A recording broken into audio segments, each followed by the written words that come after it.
जय हिंद साथियों। आप सभी का स्वागत है अपना YouTube चैनल एडवेंट क्लासेज में। आज के क्लास में हम लोग कक्षा 12वीं का मनोविज्ञान पाठ 1 का वस्तुनिष्ठ प्रश्न को करने वाले हैं। चलिए हम लोग प्रश्नों के तरफ बढ़ते हैं। पहला नंबर प्रश्न, बुद्धि जीवन की नवीन परिस्थितियों और समस्याओं के साथ अनुकूल करने की सामान्य योग्यता है। बुद्धि की यह परिभाषा किसके द्वारा प्रस्तुत किया गया? बुद्धि जीवन की जो नई परिस्थितियां होती, उसकी जो समस्या होती है, उसके साथ वह ढलने का एक सामान्य योग्यता बुद्धि को माना जाता है। यह परिभाषा जो है आखिर किसके द्वारा दिया गया था?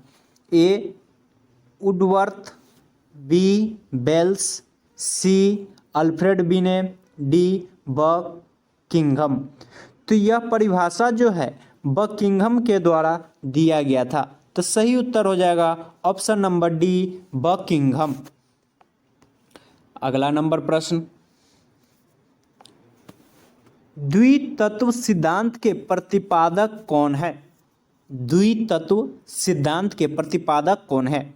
ए स्पेयरमैन, बी जेम्स ड्रेवर, सी हॉल्स, डी वेल्स। तो द्वितत्व सिद्धांत का प्रतिपादक स्पेयरमैन है। कौन है? स्पेयरमैन। तो सही उत्तर हो जाएगा ऑप्शन नंबर ए, स्पेयरमैन। अगला नंबर प्रश्न, पूर्ण बुद्धि को इकाई मान लिया जाए तो विशिष्ट तत्व का भाग कितना होगा? ए 3%, बी 4%, डी 5%, डी 6%। तो इसका उत्तर हो जाएगा सी 5%। सही उत्तर क्या हो जाएगा? Option number C 5%। अगला नंबर प्रश्न,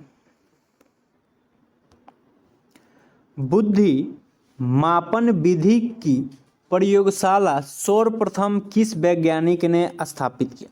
मतलब बुद्धि मापने की जो प्रक्रिया है उसकी प्रयोगशाला सबसे पहले कौन सा वैज्ञानिक जो है उसको स्थापित किया था? ए है बेसिक वरल, बी स्पेयरमैन, सी हॉल्स, डी उंट। तो बुद्धि मापने की जो प्रयोगशाला है वह सबसे पहले उंट जो वैज्ञानिक है उसने स्थापित किया। तो इसका सही उत्तर हो जाएगा ऑप्शन नंबर डी, उंट, बुंट सॉरी।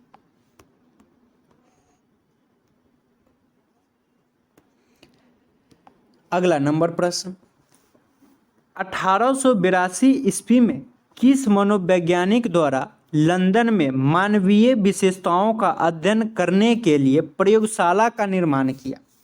कब 1882 में लंदन में मानवीय विशेषताओं का अध्ययन करने के लिए प्रयोगशाला का निर्माण कौन सा वैज्ञानिक किया था?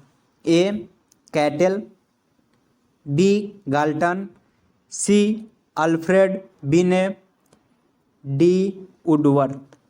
तो गाल्टन जो है वह 1882 में मनोवैज्ञानिक द्वारा लंदन में जो मानवीय विशेषताओं का जो प्रयोगशाला का जो स्थापना किया गया, निर्माण किया गया, वह गाल्टन के द्वारा किया गया। तो सही उत्तर हो जाएगा ऑप्शन नंबर बी, गाल्टन। अगला नंबर प्रश्न, बुद्धि मापने के लिए बुद्धि लब्धि का उपयोग सबसे पहले किस मनोवैज्ञानिक द्वारा किया गया? बुद्धि को मापने के लिए बुद्धि लब्धि जो प्रक्रिया है उसका प्रयोग जो है सबसे पहले कौन मनोवैज्ञानिक किए थे? ए टर्मैन, बी बकिंघम, सी वेल्स, डी जेम्स ड्रेवर। तो इसका प्रयोग जो है सबसे पहले इसका उपयोग जो है वह टर्मैन किए थे। तो इसका सही उत्तर हो जाएगा ऑप्शन नंबर ए, टर्मैन। अगला नंबर प्रश्न,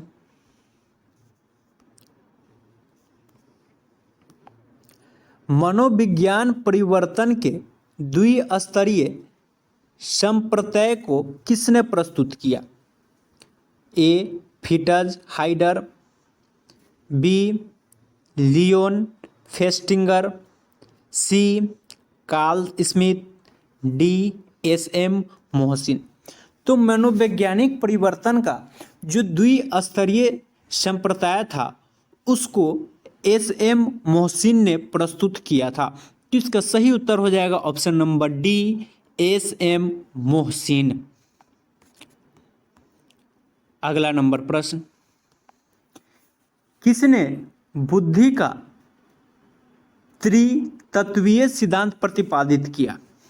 ए स्पीयरमैन, बी गार्डनर, सी थर्स्टन, डी स्टर्नबर्ग। तो स्टर्नबर्ग जो है वह बुद्धि का त्रितत्वीय सिद्धांत को प्रतिपादित किया था। तो इसका सही उत्तर हो जाएगा ऑप्शन नंबर डी, स्टर्नबर्ग। अगला नंबर प्रश्न, रेवेन प्रोग्रेसिव मैट्रिक किस तरह की बुद्धि प्रशिक्षण है? रेवेन प्रोग्रेसिव मैट्रिक किस तरह की बुद्धि प्रशिक्षण है? ए है सर्वाधिक बुद्धि प्रशिक्षण, बी असार्वधिक बुद्धि प्रशिक्षण, सी क्रियात्मक बुद्धि प्रशिक्षण, डी उपयुक्त में से कोई नहीं। तो रेवेन जो है वह असार्वधिक बुद्धि प्रशिक्षण है। इसका सही उत्तर हो जाएगा ऑप्शन नंबर बी, असार्वधिक बुद्धि प्रशिक्षण। अगला नंबर प्रश्न, किसने बुद्धि को व्यक्तित्व की सार्वभौमिका क्षमता के रूप में परिभाषित किया? बुद्धि को व्यक्तित्व की सार्वभौमिका क्षमता के रूप में परिभाषित किया। ए वेसलर, बी बिन्ने, सी गार्डनर, डी इनमें से कोई नहीं। तो वेसलर जो है वह बुद्धि को व्यक्तित्व की सार्वभौमिका क्षमता के रूप में परिभाषित किया था। तो सही उत्तर हो जाएगा ऑप्शन नंबर ए, वेसलर। अगला नंबर प्रश्न, फिटज हाइडर का संतुलन सिद्धांत में पॉक्स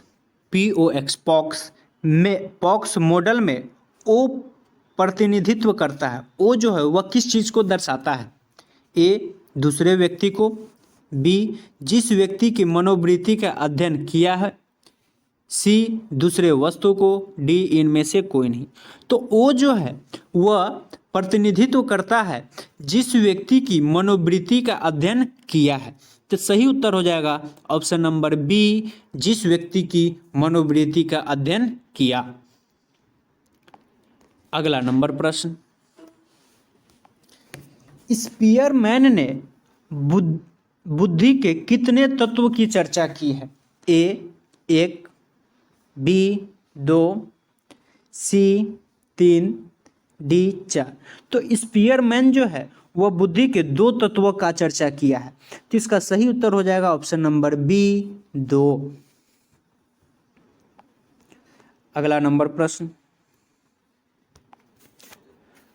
बच्चों में सुबह का विकास किस आयु से होने लगता है?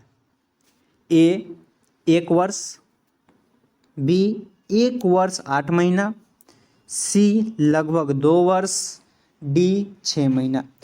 तो बच्चों में जो है सुबह का विकास लगभग 2 वर्षों की आयु में होने लगता है। तो इसका सही उत्तर हो जाएगा ऑप्शन नंबर सी, लगभग 2 वर्ष। अगला नंबर प्रश्न, डॉक्टर मोहसिन सामान्य बुद्धि प्रशिक्षण किस प्रकार का प्रशिक्षण है? डॉक्टर मोहसिन सामान्य बुद्धि प्रशिक्षण किस प्रकार का प्रशिक्षण है?